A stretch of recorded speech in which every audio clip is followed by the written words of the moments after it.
ठहरो, कोई जरूरत नहीं पुलिस को मेरे दरवाजे पर बुलाने की।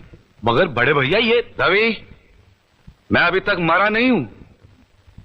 घर की छोटी मोटी उलझने मैं खुद सुलझा सकता हूं।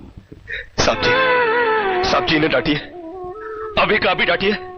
अरे छोटी मालकिन के गहने चोरी हो गए और ये लोग हम पर शक कर रहे हैं। ये लोग सोच रहे हैं कि वो गहने हम कहीं बेचा है।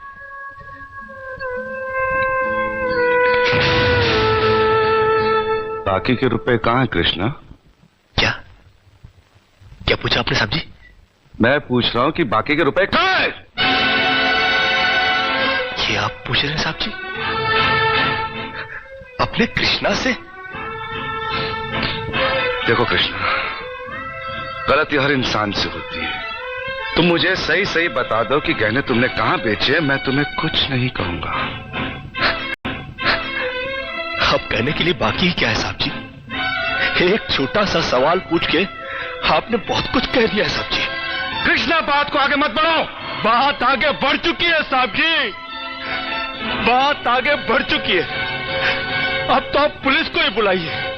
वो जब हमें कुत्ते की तरह मार मार के हमसे पूछेगी ना, अब तो हम तभी बताएंगे कि हम गहने कहां बेच कर आए साहब जी। मत कहो मुझे साहब जी। इसी साहब जी की इज्जत आज तुमने मिट्टी में मिला दी।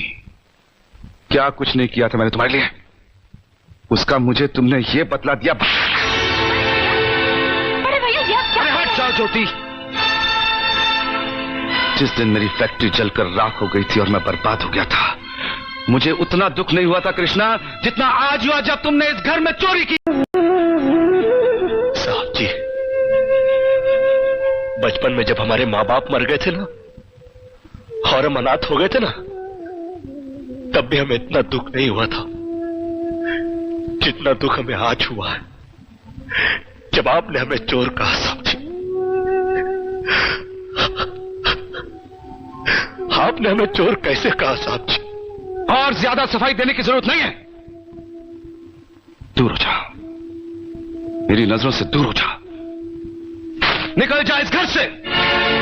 अरे इस घर से ही क्या, इस गांव को ही छोड़कर चले जाएंगे। अरे मुंह जनात का क्या है, काट लेंगे अपनी जिंदगी कहीं भी।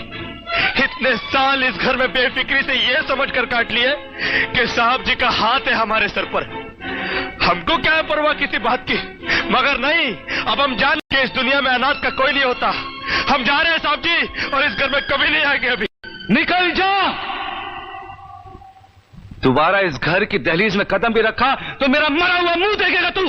अरे नहीं नहीं नहीं, मुझ नौकर के लिए अपने दिल को दुख देने की कोई जरूरत नहीं। मैं कदम भी नहीं